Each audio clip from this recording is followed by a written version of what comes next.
Hey guys, welcome back to the channel.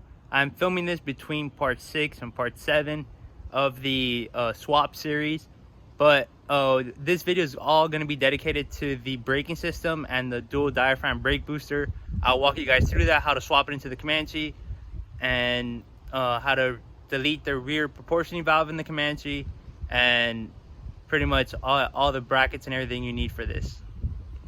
Alright, so the brake booster out of the XJ is a dual diaphragm brake booster. It's a very popular upgrade amongst Comanche owners, I guess, because you get a little more stopping power because of the dual diaphragm, and you get a better pedal feel.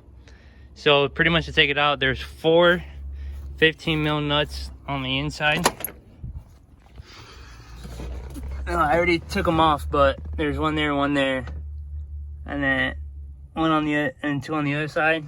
And now to get the pedal off, there's this clip. You just gotta move this piece right here over the head of the pin, and you can pop the pedal rod right off.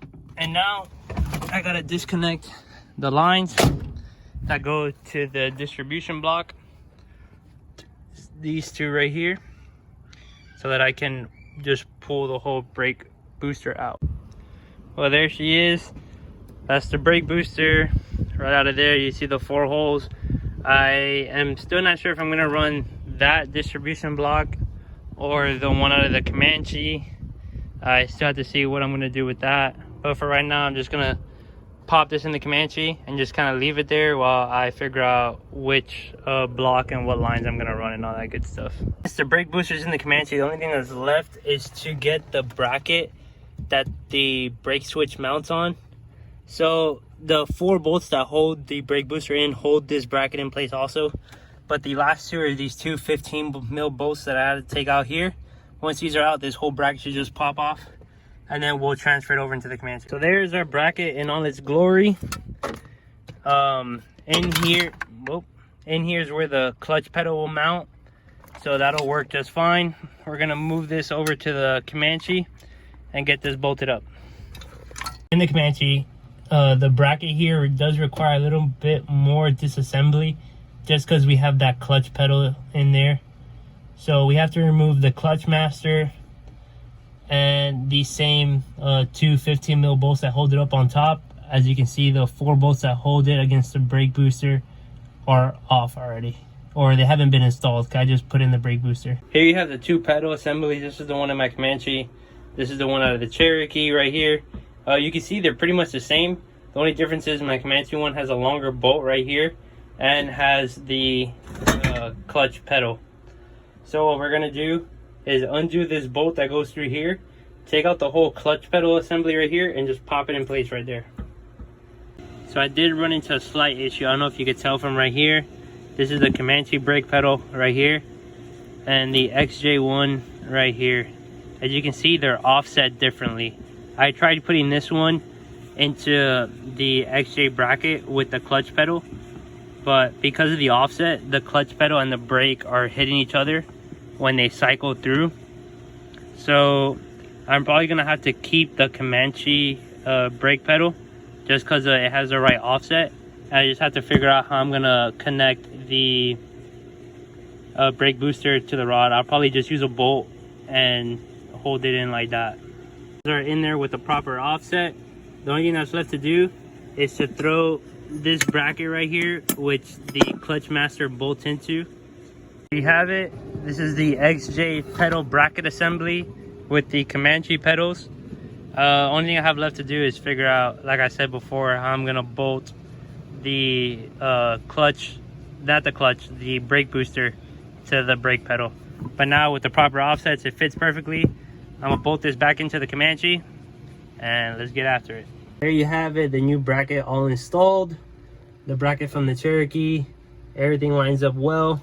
The one thing I did forget to mention is that because the brake pedal is offset, you have to move the brake switch. It originally comes in this hole just because it's an automatic, so the pedal is shifted to the left, or like the driver's side more. So because the offset pedal puts the brake more in the middle between the gas and the clutch, you do have to move the brake switch to the next hole over. The hole's already there, it's provided from the factory, so you just gotta swap it over. Now I'm gonna throw the brake booster in and then make the lines, but that would be for another video, making the brake lines and all that stuff. But for right now, this is done. I gotta put the fuse panel back in just because I had to take it off to get access to that bolt over there. But I'm gonna throw this all back together. I got the brake switch connected, and because I had it flagged, it made it a lot easier to find that plug for the brake switch. But it's all said and done. That's it for part 6, and I'll see you guys soon. Well, here's the Comanche distribution block. Here's the Cherokee one. I got it all out with all the lines. I'm gonna probably be reusing the Cherokee one, just because it'll bolt up to the master cylinder up here on the top without having to re-flare some lines. But I'm gonna be also deleting the rear proportioning valve out of the Comanche, just so that there's only one rear brake line, not two. And eventually I will swap this for like a Grand Cherokee one that had rear disc brakes, just because my Comanche does have front and rear disc brakes. But for now, this should be fine, especially with the dual diaphragm booster and with the one rear brake line. So let's get that done. Let's get this installed, and I'll show you guys that. So as you can see, the two rear lines that go to the Comanche are right here, and I've got them loose already going down through the Comanche, and they go to the rear prop valve and the rear brakes. But we're gonna have to drop the tank, the gas tank, to get the lines as they go up and behind the gas tank. The rear prop valve is right there, and so are the rear brakes.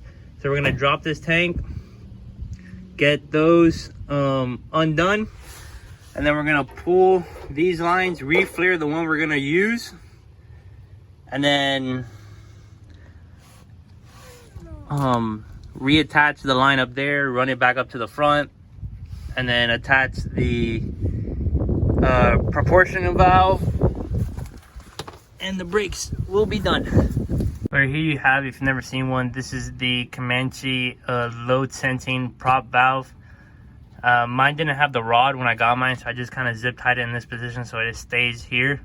But pretty much what we're going to be doing today is disconnecting all of these lines that connect to here and connecting it straight to the rear brake soft line. So what we're going to do first is disconnect all 3 lines here and disconnect the line on the top of the rear brake soft line. Not sure how well you can see this, but here we got the old brake line out and the old fuel return line out. And now we're gonna redo the one rear brake line for the new proportioning valve, and then we're gonna run the new fuel feed line for the injectors. Well, I got the master cylinder and the brake booster bolted in. I got the proportioning valve hooked up. I got the front brake lines ran and routed where they need to go. I have to still tighten down that line, and now I have to flare the rear line that to there and there. I know it seems like common sense, but always before you flare your brake line, make sure you put on your fitting that you need. I got the rear brake line. I deleted the Comanche rear proportioning valve, and I just ran one straight line to the block that separates to the 2 rear brakes, and then I got the front brakes wired up right here. Boom. And I got the other one around the back down through there and in through its designated hole. So that's pretty much all you need to do for the dual diaphragm swap. The only thing you may need to do if you are keeping your Comanche proportioning valve up here in the front, or if you're swapping to a different one, like one from a ZJ like I would do later, you will have to re-flare some of the lines, just because this takes bubble flares, the actual master cylinder. So depending on what proportioning valve you get and which one you use, you may have to re-flare. I decided to minimize the amount of re-flaring I had to do. I only had to put a bubble flare here, and I had to put a dual flare at the end of this rear line where it connects to that block. So I only had to do 2 flares to get this all to work. There's some people that reflare all their lines. Maybe at some point I will do a complete brake overhaul and redo all my lines just so that they fit a little nicer. It looks like it's touching, but I got clearances all through here, so that should be good. And we'll see how it goes. The only thing that's left to do is to bleed the brakes, but I'll do that once the engine's installed and everything's good to go.